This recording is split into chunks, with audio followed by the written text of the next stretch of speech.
എന്ന് തെരഞ്ഞെടുക്കുന്ന ഒരു കോമ്പറ്റീഷനാണ് ഇനി നടക്കാൻ പോകുന്നത്. പണ്ട് അടുക്കളയുടെ 4 ചുവരുകൾക്കുള്ളിൽ ഒതുങ്ങിക്കൂടിയ സ്ത്രീയല്ല, ഇന്ന് അവൾ ഒരുപാട് മുന്നേറിയിരിക്കുന്നു. സാമ്പത്തിക ഭദ്രത കൈവരിച്ച അവൾ ഇന്ന് എല്ലാ മേഖലകളിലും തന്റെ സ്ഥാനം ഉറപ്പിച്ചു കഴിഞ്ഞിരിക്കുന്നു. ഇതാ SMA ലേഡീസ് ഫോറം നിങ്ങൾക്കായി അവതരിപ്പിക്കുന്നു മലയാളി മക 2024. ആരാകും സൗദത്തിന്റെ മലയാളി മക? കാത്തിരുന്ന് കാണുക.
ഏത് സാഹചര്യത്തിലാണ് ഒരു സ്ത്രീ ഏറ്റവും ദുർബലയായി പോകുന്നത് എന്ന് നിങ്ങൾ കരുതുന്നത്? അതായത് ഏറ്റവും വീക്കാവുന്നത്, ഒരു സ്ത്രീ ഏറ്റവും വീക്കാവുന്നത് ഏത് സാഹചര്യത്തിലാണ്? ദുർബലത എന്ന് പറയുന്നത് ഒരു ഹ്യൂമൻ എക്സ്പീരിയൻസ് ആണ്. അത് ഒരു പുരുഷനായിക്കോട്ടെ സ്ത്രീ ആയിക്കോട്ടെ അവരുടെ ലൈഫിൽ അവർ പല ദുർബല സിറ്റുവേഷൻസിൽ കൂടെ പോകും. പക്ഷേ what makes a difference for a woman that അവൾ കടന്നു പോകുന്ന സാഹചര്യങ്ങളിൽ അവൾ ഒരുപാട് അവരുടെ ലൈഫിൽ ഹോർമോണൽ ഫ്ലക്ച്വേഷൻസ് ഉണ്ടാകും. അപ്പോൾ അവരുടെ പ്യൂബർട്ടി മുതൽ pregnancy time ആയിക്കോട്ടെ, പോസ്റ്റ് പ്രഗ്നൻസി ടൈം ആയിക്കോട്ടെ, അതിനുശേഷം മെനോപൗസ് സ്റ്റേജസ് ആകുന്നതോടെ വരെ അവൾ അറിഞ്ഞും അറിയാതെ ഫിസിക്കലി, മെന്റലി, ഇമോഷണലി ഒരുപാട് ഡിഫിക്കൽട്ട് സിറ്റുവേഷൻസിൽ കൂടി പോകും. പക്ഷെ what makes the woman so much stronger is that understanding that this is a natural process for a woman. Thank you.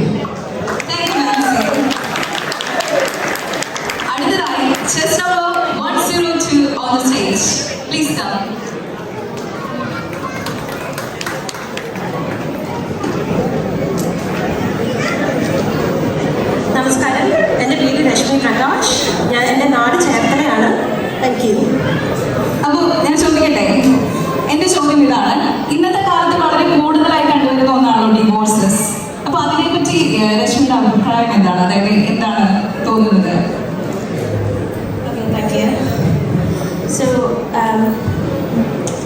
ഏതൊരു റിലേഷൻഷിപ്പിലും അതിൻ്റെ സ്റ്റെബിലിറ്റി എന്ന് പറയുന്നത് കുറച്ച് ഫണ്ടമെൻ്റൽ ബിൽഡിംഗ് പില്ലേഴ്സാണ്. അത് എക്കണോമിക്കൽ ഫാക്ടേഴ്സ് ഉണ്ടാവും, സോഷ്യൽ ഫാക്ടേഴ്സ് ഉണ്ടാവും, പിന്നെ വളരെ വ്യക്തിപരമായിട്ട് കുറേ പേഴ്സണൽ കാര്യങ്ങളുണ്ടാവും. എന്നെ സംബന്ധിച്ച് trust, honesty, proper communication and of course love. ഇതിൽ ഏതെങ്കിലും ഒരു പാരാമീറ്റേഴ്സ് ഇറിപ്പയറബിളി ഡാമേജ്ഡ് ആകുകയാണെന്നുണ്ടെങ്കിൽ, അല്ലെങ്കിൽ മെൻ്റലി ഓർ ഫിസിക്കലി ആ person, no matter the gender, ആ പേഴ്സണ് ആ റിലേഷൻഷിപ്പ് സസ്റ്റെയിൻ ചെയ്ത് പോകാൻ പറ്റുന്നില്ല എന്നുണ്ടെങ്കിൽ അത് എടുക്കാൻ പറ്റുന്നൊരു ഹെൽത്തി ചോയ്സാണ് ഡിവോഴ്സ് എന്ന് പറയുന്നത്. നമ്മുടെ പ്രീവിയസ് ജനറേഷൻസ്, നമ്മുടെ പാരൻസും ആൻസസ്റ്റേഴ്സൊക്കെ അതിന് വല്ലാത്ത രീതിയിൽ സ്റ്റിഗ്മറ്റൈസ് ചെയ്തിട്ടുണ്ടായിരുന്നു. അങ്ങനെ ചെയ്യേണ്ട ഒന്നാണ്.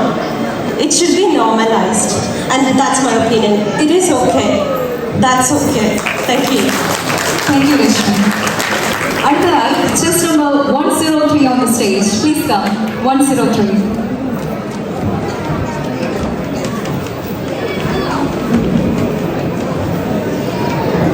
ഞാൻ ദിവ്യശ്രീ, കോഴിക്കോട് താമസിക്കുന്നു. ദിവ്യശ്രീയോടുള്ള എൻ്റെ ക്വസ്റ്റ്യൻ ഇതാണ്: മറ്റുള്ളവരിൽ നിന്ന് നിങ്ങളെ വ്യത്യസ്തയാക്കുന്നു എന്ന് നിങ്ങൾ കരുതുന്ന എന്തെങ്കിലും ഒരു ഗുണം ഉണ്ടാവുമോ, ഒരു പർട്ടിക്കുലർ ക്വാളിറ്റി ഉണ്ടാവുമോ? അതെന്താണ്? Amitha, thank you for your question. തീർച്ചയായും ഞാനൊരു കാര്യം ലക്ഷ്യമിട്ടാൽ അല്ലെങ്കിൽ അത് തീരുമാനിച്ചാൽ അതിനുവേണ്ടി ഞാൻ പരമാവധി പരിശ്രമിക്കും. അതിനുവേണ്ടി മാത്രം, അത് സാധിക്കുന്നത് വരെ. അതിലെന്ത് തടസ്സമുണ്ടായാലും അതെല്ലാം നേരിട്ട് കൊണ്ട് തന്നെ മുന്നോട്ടേക്ക് ആ ലക്ഷ്യം നിറവേറ്റണം എന്നുള്ള തീരുമാനത്തിലാണ് പോവുകയും അത് സാധിക്കുകയും ചെയ്യാം. ഇപ്പോഴും ആ ഒരു ലക്ഷ്യത്തിന് വേണ്ടി മുന്നോട്ട് പോയിക്കൊണ്ടിരിക്കുകയാണ്. Thank you so much. Thank you ദിവ്യ.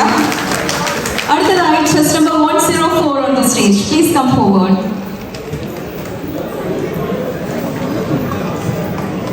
എൻ്റെ പേര് സ്വപ്ന. ഞാൻ കലകളുടെയും ജയത്തിൻ്റെയും നാടായ കണ്ണൂരിൽ നിന്നാണ് വരുന്നത്. സ്വപ്ന, നമ്മൾ ഓണം ആഘോഷിക്കാനാണല്ലോ ഇവിടെ കൂടിയിരിക്കുന്നത്. അപ്പൊ എന്റെ ക്വസ്റ്റ്യൻ ഇതാണ്: തിരുവോണത്തെ കുറിച്ച് ചിന്തിക്കുമ്പോൾ സ്വപ്നയുടെ മനസ്സിൽ ആദ്യം വരുന്നത് എന്താണ്? നല്ല ചോദ്യം. തിരുവോണത്തെ കുറിച്ച് ആഘോഷിക്കുമ്പോൾ, അതായത് ചിന്തിക്കുമ്പോൾ തന്നെ എൻ്റെ മനസ്സിൽ ആദ്യം വരുന്നത് പണ്ട് സ്കൂളിൽ മാഷ് പഠിപ്പിച്ചൊരു പാട്ടാണ്. മാവേലി നാടുവാൻ ഈടുക്കാലും മനുഷ്യരെല്ലാവരും ഒന്നുപോലെ. അതെ, ജാതി മതഭേദമന്യേ നമ്മൾ ഓരോരുത്തരും കൊണ്ടാടുന്ന ഒരൊറ്റ ആഘോഷമേ ഉള്ളൂ, അതാണ് തിരുവോണം. പോരാതെ എന്നെ സംബന്ധിച്ച് തിരുവോണം വളരെ പ്രത്യേകത കൂടിയ ഒന്നാണ്. കാരണം എന്താണെന്ന് വെച്ചാൽ 1995 ഒരു തിരുവോണ ദിനത്തിലാണ് ഞാൻ ജനിക്കുന്നത്. ആയതിനാൽ തന്നെ തിരുവോണം എന്നും എനിക്ക് ആഘോഷമാണ്. നന്ദി. താങ്ക് യു സ്വപ്ന. അടുത്തതായി just number 105.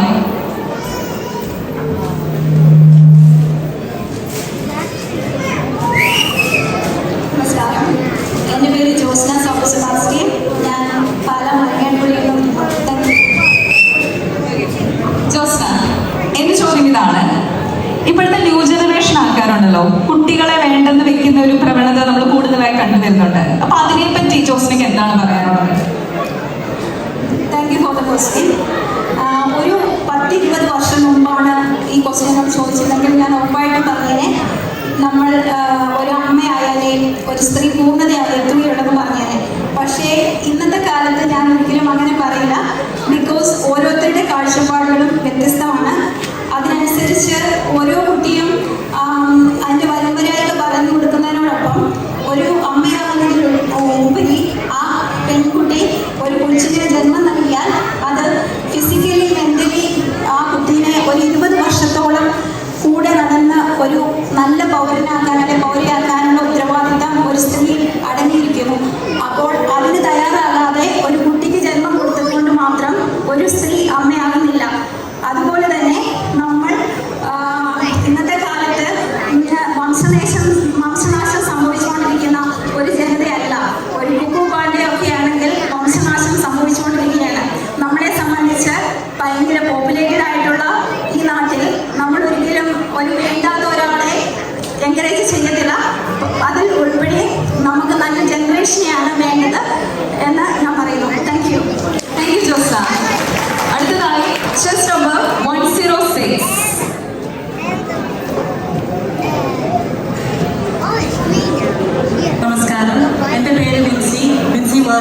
സ്വദേശം Mangalapuram, Karnataka. Thank you. Hi Vincy. എൻ്റെ ചോദ്യം ഇതാണ്, നമ്മളെല്ലാവരും സ്ത്രീകളാണല്ലോ.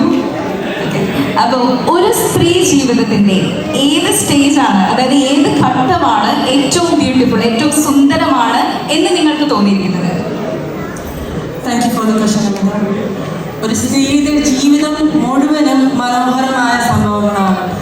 ബാല്യകാലം, സഹോദരി, ഭാര്യ, അമ്മ, മുത്തശ്ശി, മുതുമുത്തശ്ശി, ഇങ്ങനെ പല ഘട്ടങ്ങൾ ഒരു സ്ത്രീയുടെ ജീവിതത്തിൽ നിറങ്ങളുണ്ട്. എൻ്റെ അഭിപ്രായത്തിൽ ഒരു സ്ത്രീക്ക് മാത്രമേ ഒരു ജീവൻ നൽകാനും സമൂഹത്തിൽ ഏറ്റവും നല്ല വ്യക്തിയായി വളർത്താനും സാധിക്കാറുള്ളൂ. എൻ്റെ ജീവിതത്തിൽ അമ്മയായപ്പോഴാണ്, അമ്മ എന്ന് പറയുന്നത് ഒത്തിരിയേറെ സാക്രിഫൈസസും ചാലഞ്ചസും നിറഞ്ഞ സമയമാണ്. പക്ഷെ എൻ്റെ കുട്ടികളാണ് അത് ഏറ്റവും സന്തോഷത്തോടെ മനോഹരമായിട്ട് ജീവിക്കാൻ പറ്റും കാണിച്ചു തന്നത്. അതുകൊണ്ട് അമ്മയാണ്, ആ ഘട്ടമാണ് ഏറ്റവും മനോഹരം എന്ന് എനിക്ക് തോന്നുന്നത്. നന്ദി. Thank you. അടുത്തതായി just number 107.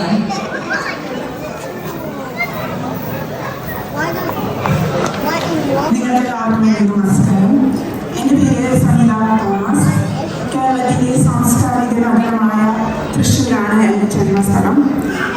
ആതുര സേവന രംഗത്ത് നഴ്സായിട്ട് ഞാൻ ജോലി ചെയ്യുന്നു. നമസ്കാരം സരിത. എൻ്റെ ചോദ്യം ഇതാണ്, സ്ത്രീ ശാക്തീകരണം വേണമോ വേണ്ടയോ? സ്ത്രീ ശാക്തീകരണം എന്ന് പറയുന്നത് എല്ലാ കാലഘട്ടത്തിലും ഒരു പ്രധാനപ്പെട്ട വിഷയം തന്നെയാണ്. ഭർത്താവിൻ്റെ ചിതലിൽ ചാടി മരിക്കാൻ വിധിക്കപ്പെട്ട ഒരു സ്ത്രീയിൽ നിന്ന് ആധുനിക സ്ത്രീ എത്രമാത്രം ഉയർത്തപ്പെട്ടു എന്നുള്ളത് നമുക്ക് എല്ലാവർക്കും അറിയാവുന്ന ഒരു കാര്യം തന്നെയാണ്. ഒരു സ്ത്രീയുടെ അവകാശം അത് തുടങ്ങുന്നത് തന്നെ അവൾക്ക് കൊടുക്കുന്ന വിദ്യാഭ്യാസത്തിനുള്ള അവകാശവും അതുകൂടാതെ അവൾ അതുകൊണ്ട് നേടിയെടുക്കുന്ന ജോലിയും സാമ്പത്തിക ഭദ്രതയും തന്നെയാണ്. ഈ സാമ്പത്തിക ഭദ്രത അവൾ ആർജിച്ചെടുക്കേണ്ടത് അവളുടെ കുടുംബത്തിൽ തന്നെയാണ്. ഒരു പരസ്പര പൂരകമായ സ്ത്രീയും പുരുഷനും ഒരുമിച്ച് കൂടുന്നിടത്ത് ഒരു കുടുംബവും ഒരു സമൂഹവും അതുവഴി ഒരു രാഷ്ട്രവുമാണ് അഭിവൃദ്ധി പ്രാപിക്കുന്നത്. ഫെമിനിസത്തോട് വ്യക്തിപരമായി എനിക്ക് അഭിപ്രായം ഒന്നുമില്ലെങ്കിലും ഒരു സ്ത്രീക്ക് ഏത് വസ്ത്രം ധരിക്കണമെന്നും ഏത് വിനോദം അവൾക്ക് ചെയ്യണമെന്നും സൗഹൃദ ബന്ധങ്ങൾ പുലർത്തണമെന്നും ഉള്ള അവകാശം ഏതൊരു സ്ത്രീക്കുമുണ്ട്. അത് പുരുഷന്റെ സ്നേഹവും പ്രോത്സാഹനവും സഹായവും കൂടി ഉണ്ടായാലാണ് ഒരു സ്ത്രീ ശാക്തീകരിക്കപ്പെടുന്നത്. അത് ആരുമാകട്ടെ, ചിലപ്പോൾ സഹോദരനാവാം, അച്ഛനാവാം, അപ്പനാവാം, ഭർത്താവുമാവാം. പ്രതിസന്ധികൾ വരുമ്പോൾ അത് പരസ്പരം കുറ്റപ്പെടുത്താതെ താങ്ങും താരമായി നിൽക്കുന്നതാണ് ഒരു സ്ത്രീ ശാക്തീകരിക്കപ്പെടുന്നത്, ശാക്തീകരിക്കപ്പെടേണ്ടത് എന്നാണ് എൻ്റെ അഭിപ്രായം. അടുത്തതായി just number 108.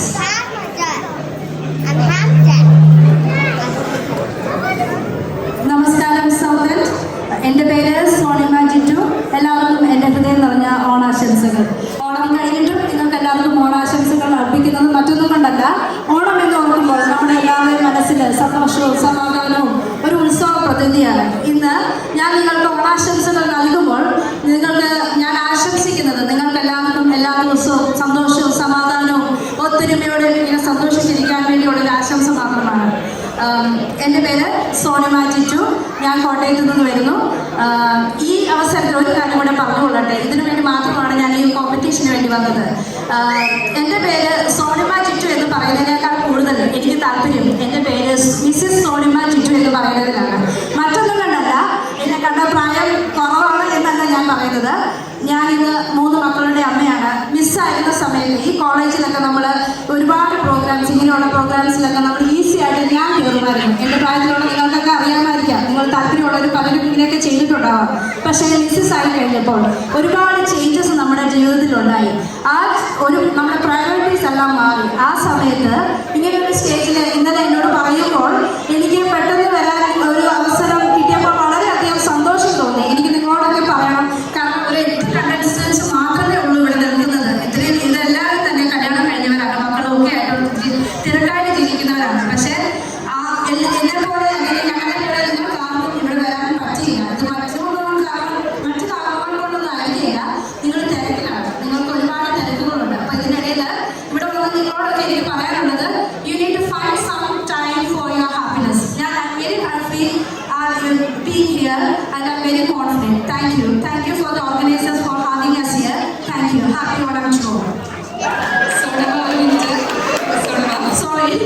സോറി. എൻ്റെ സ്പീച്ച് ഇച്ചിരി കൂടി പോയി. I am sorry.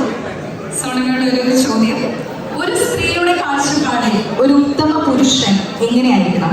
I am very glad to answer this question because എനിക്ക് അറിയാവുന്ന 3 പുരുഷന്മാരെ എൻ്റെ ജീവിതത്തിൽ ഇപ്പോൾ ഏറ്റവും അടുത്ത് അറിയാവുന്ന 3 പുരുഷന്മാരാണ് എൻ്റെ ജീവിതത്തിലുള്ളത്. ഒന്ന് എൻ്റെ അപ്പൻ, പിന്നെ എൻ്റെ ഭർത്താവ്, ഇപ്പോൾ ഈ 3 മക്കളിൽ ഒരാൾ ഒരു മകനാണ്. അപ്പോൾ ഇവരെ 3 പേരെ വെച്ചിട്ട് എൻ്റെ എക്സ്പീരിയൻസ് എനിക്ക് പറയാൻ പറ്റും. ഇപ്പോൾ എൻ്റെ അപ്പൻ, ഞങ്ങളുടെ കുടുംബം എന്ന് പറയുന്നത്, ഞാൻ ജനിച്ചത് 4 പേരുള്ള ഒരു കുടുംബത്തിലാണ്. 4 പേരെന്ന് പറയുമ്പോൾ 3 പെണ്ണുങ്ങളും എൻ്റെ അപ്പന് മാത്രമുള്ളായിരുന്നു ആ വീട്ടിൽ. അപ്പോൾ ഞങ്ങൾക്കുള്ള സഹവാസം ആണുങ്ങളുമായിട്ടുള്ള ഒരു ഇൻറ്ററാക്ഷൻ വളരെ കുറവാണ്. എൻ്റെ അപ്പൻ എബ്രോഡാണ് വർക്ക് ചെയ്യുന്നത്. അതുപോലെ തന്നെ എൻ്റെ ഇപ്പോൾ ഇവിടെ വന്നു കഴിഞ്ഞപ്പോൾ കല്യാണത്തിന് ശേഷം എൻ്റെ ഭർത്താവ്, അപ്പോൾ ഇവരിൽ നിന്നൊക്കെ എൻ്റെ മകനിൽ നിന്നൊക്കെ ഞാൻ ആഗ്രഹിക്കുന്നത് ഒരു പരിഗണനയാണ്. ഒരു സ്ഥാനം എനിക്ക് വേണം എൻ്റെ വീട്ടിൽ, ഒരു കെയറിങ് എനിക്ക് വേണം. ഇത് രണ്ടുമാണ് ഒരു സ്ത്രീ എന്ന നിലയിൽ സ്ത്രീയായി ഞാൻ ആഗ്രഹിക്കുന്നത്. എൻ്റെ ഭർത്താവിൽ നിന്നും എൻ്റെ അപ്പനിൽ നിന്നും എൻ്റെ മകനിൽ നിന്നും അതെനിക്ക് കിട്ടുന്നുണ്ട് എന്ന് സന്തോഷത്തോടെ എനിക്ക് നിങ്ങളെ അറിയിക്കാൻ പറ്റുന്നുണ്ടെങ്കിൽ that is what I am getting from my family. So thank you again. ഇവിടെയുള്ള പുരുഷ ജനങ്ങളോട് എനിക്ക് പറയാനുള്ളത്, പുരുഷനും സ്ത്രീയും സഹകരിക്കണം, പരിഗണന നൽകണം, കെയർ ചെയ്യണം. എന്നെങ്കിൽ മാത്രമേ ഉള്ളൂ നമുക്കിവിടെ ഹാപ്പി ആയിട്ട് ജീവിക്കാൻ പറ്റുകയുള്ളൂ. അതുപോലെ തന്നെ UK ഭയങ്കര സ്ട്രെസ് പിടിച്ച് നമ്മൾ ജീവിക്കുമ്പോൾ നമ്മളെ കേൾക്കാൻ ആരുമില്ലെങ്കിൽ നമുക്കൊന്നും ചെയ്യാൻ സാധിക്കുകയില്ല. നമ്മുടെ ജീവിതം വളരെ ബോറായിപ്പോകും. പക്ഷേ എൻ്റെ ജീവിതം ഭയങ്കര ഹാപ്പിയാണെന്ന് ഞാൻ ധൈര്യത്തോടെ പറയാൻ കാരണം എൻ്റെ അപ്പൻ എല്ലാ ദിവസവും എന്നെ രാവിലെ വിളിക്കും, എൻ്റെ ഭർത്താവ് എന്നോട് എന്നും സംസാരിക്കും, അല്ലെങ്കിൽ ഞാൻ പറയുന്നത് എന്തും കേൾക്കാനുള്ള ഒരു ആൾ എനിക്ക് മുന്നിലുണ്ട്. എൻ്റെ മകനും അത് കണ്ട് എന്നോട് ചോദിക്കുന്നുണ്ട്. അതുകൊണ്ട് ഞാൻ ഈ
അപ്പോൾ സെക്കൻഡ് റണ്ണറപ്പ് ആയിരിക്കുന്നത് ചെസ് നമ്പർ